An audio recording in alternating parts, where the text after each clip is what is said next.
In this video, we will talk about the importance of knowing who your target client is because not everyone is your client. Ito yung parang number one na maling iniisip natin as a virtual assistant. Iniisip natin basta may business, basta may ganyan, gusto mo na maging client. So ang nangyayari, tinatry natin i-target lahat. But we end up using weak type of mga strategy sa marketing or hindi natin properly mapaliwanag yung ginagawa natin because kalat-kalat iba-iba.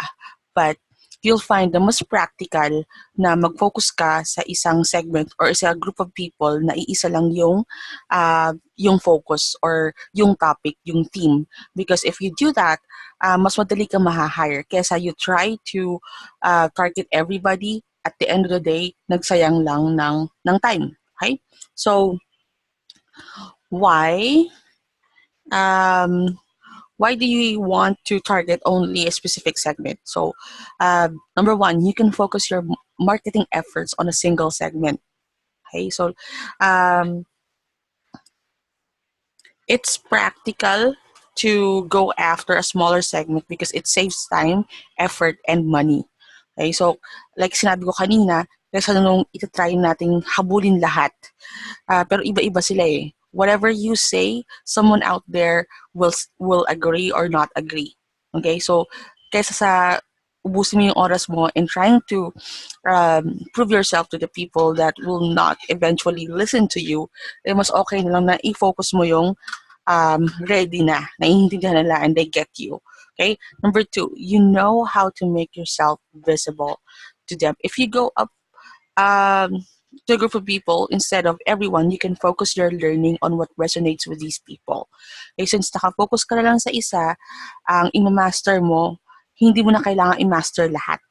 Okay, so mas nakakatipid ka sa oras mo, especially for beginners and you want to be hired right away. Kaya alamin mo lahat, it will take your time, then focus ka muna sa isang segment. At least actionable na siya agad and you can turn your learnings into earnings. Okay, number three, it's easier to find out where they hang out. Now, like-minded people, they hang out in the same place. Okay, so if meron silang Facebook group, normally they will join a Facebook group that resonates with them or is all about them. So, for example, real estate clients will probably be in a different Facebook group than e-commerce clients. Okay, so kung real estate ka, then mas mag-focus ka na lang doon sa real estate na Facebook group and be there. Okay, so number four, you know what to say to get their attention. Again, if you spend your time wisely and na master mo, not really master like expert levels, but you get to a certain level na alam mo na yung gagawin when you really know the market, then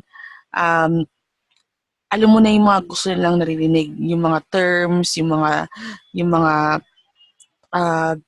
influencers nila, mga idols nila, and you can use those content so you can get their attention.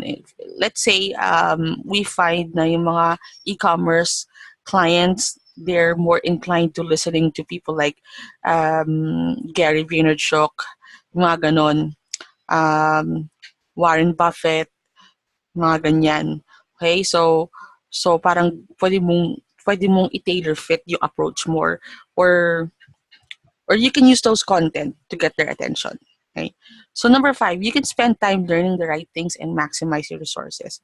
And maximizing your resources, guys, by targeting the right people who's already interested in what you have to offer, means na mas madali kang mahahire. Kaya yun yung paulit-ulit when it comes to this. Imagine if you're a real estate BA, you can focus on clients who needs a real estate help. Okay?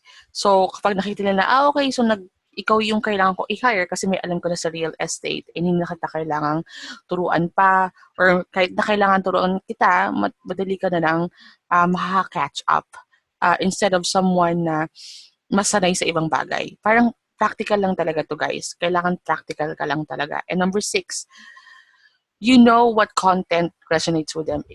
Again, nagbabasa ka ng mga tungkol sa kanila, you go to where they hang out, makikita mo kung ano yung mga pinag-share nila doon, tapos kung ano yung mga content na mas maraming nagla-likes, nagko-comment, and this is the same on Facebook groups and LinkedIn groups. Okay, so yung mga influencers nila, ano ba yung mga tatanong nila doon palagi. And with that, if you're sensitive about those kind of things, at talagang pinag-aaralan mo siya, pwede mo na siyang gamitin. Okay, so you can create your own blog. You can even create your own page as a real estate VA, and then post mo na yung mga same content that resonates with these people. And there's a lot, and then mas madali ka na makakuha ng mga likes dun sa page mo. Okay, and then you can show them na aside from really knowing your thing, you'll get a prospect of clients waiting for you, so you can show them your services. Okay, so targeting your client. Now, again, not everyone is your client. Okay, so trying to sell to everyone is counterproductive. So what you say will not work on a specific group, and you will end up using generic ways to get hired. And parang magiging weak yung marketing mo nun. So instead of just focusing on one group and strong yung marketing mo, you try to blanket everyone. So magiging manipis yung ginagawa mo. Okay, so magiging watered down yung abilities na mapapakita mo and how you present yourself. Now, it's much better for you to target a specific group, again, that you know that you have the highest success rates with. Okay, so how do you do that? Zero in on the clients that you want to work with.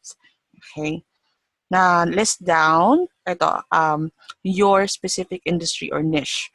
Okay, so you can't just pick na okay, gusto ko ng real estate. You have to decide from kung ano yung meron ka. So if you have experience with real estate, then you probably go with real estate niche or industry. So kung wala kang alam sa real estate and then you just decided, gusto ko ng real estate, medyo mahirapan ka unless you really spend the time and sometimes money to uh, to uh, to invest and learn. Okay, because they say nga, okay, so my money's a real estate. And the truth is, there is money everywhere. There is money on real estate, on e-commerce, on a lot of stuff, Facebook ads. There is money not on the niche, but there is money on how effective you are. Okay, so whatever you have, web design, graphic design, as long as you do it properly, magkakaroon ka ng pera. You will earn. Okay, so it's not just from one industry to another. It's really the craft itself.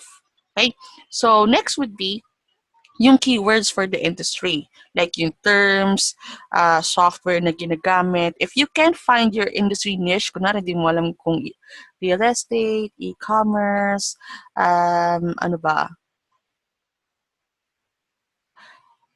insurance, mga ganon, mga medicine, may mga ganong klaseng mga niche eh. Then, focus ka naman doon sa kaya mong i-offer. So, let's say, or yung top skills mo. Eh, kung pipili ka na lang naman, then make sure that you're really good at it. So, if your top skills is in social media, okay, so instead of focusing on an industry as your niche, then you can focus on social media marketing na lang or Facebook ads na lang. Okay? So, yun na pwede mong pag-investan. And so, this is another example. Sorry, this is an example. So, keywords, Shopify, eBay, Amazon, e-commerce. Ganyan. So, you can use these keywords to find them on LinkedIn and find Facebook groups with those group names. Why? Because andun yung mga client na yun. Okay? And you can use this sa Google. You can Google this kung ano bang kailangang alam mo sa Shopify, mga Shopify virtual assistant. You can take e-commerce courses, mga ganyan. Sino ba yung sikat ngayon sa e-commerce, and try to follow them, try to see what they do. Okay, so you're not trying to be a leader sa e-commerce. You want to be a virtual assistant, but knowing these people, yung mga influencer, yung mga leader na to, you will know how to connect with these people, diba? Okay, so and then you can also share and create relevant content and share it on social media, on your LinkedIn, Facebook, and attract prospective clients. Okay. Now, I keep on talking about niche or focus or anything like that. Finding your niche as a virtual assistant may be challenging, especially for us virtual assistants, because the nature of niches is that they are heavily focused in um, yung skills mo and yung importance na na sinistress mo is sa maliit lang na bagay. But virtual assistants are meant to be multi-skilled, multifaceted, marami tayong alam, and it doesn't mean na we don't go along together. You as a virtual assistant, okay pa rin na mag-ipon ka ng mga bagay-bagay na alam mo. But it's also very practical to focus on certain skills or certain work because mas madali ka ma-hire dun sa alam na alam mo talaga. Okay? So clients, yes, they'll be looking for virtual assistants, and some clients, okay sa kanila yung general or generic na virtual assistant, um, mga administrative because that's what they need. But imagine if you want to be hired as a real estate virtual assistant and yung pinofocus mong pagpraktisan at alamin and talagang pinag-aaralan mo is yung pang real estate.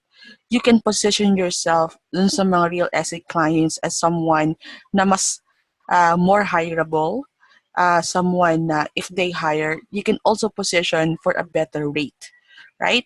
So, and dun sa client side naman, if you have two people here, two brilliant virtual assistants and real estate yung business mo, one is an administrative virtual assistant and one is administrative and real estate, then probably isipin mo mas okay dun sa real estate kasi alam niya na. Okay? Or kahit hindi niya alam, again, madaling maturuan, madaling niya ma-pick up. So yun yung practicality of having a niche. And niche does not mean na you're missing out on other stuff. And this is a problem with us virtual assistants.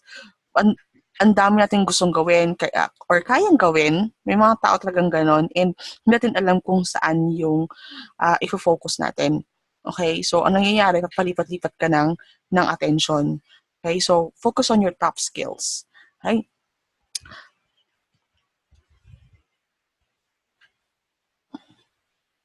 Ngayon, for newbies and beginners na wala pang niche, don't stress it. Okay? Try to start with what you have and slowly branch out from there. Try mo lang. Kung ito yung alam mo gawin, then try to be hired for that. And then, try mo mag-apply sa ibang job kahit iba or something similar. And then as you build your experience, makikita mo na, okay, mas effective pala ako dito, mas gusto ko pala to, mas enjoy pala ako dito. And you can use that as your niche. The purpose of this lesson is not to tell you na kailangan mo talagang mag-niche. It's just to show you the advantages of having a niche because it's very practical. But not having one means that you're doing it wrong. It's fine.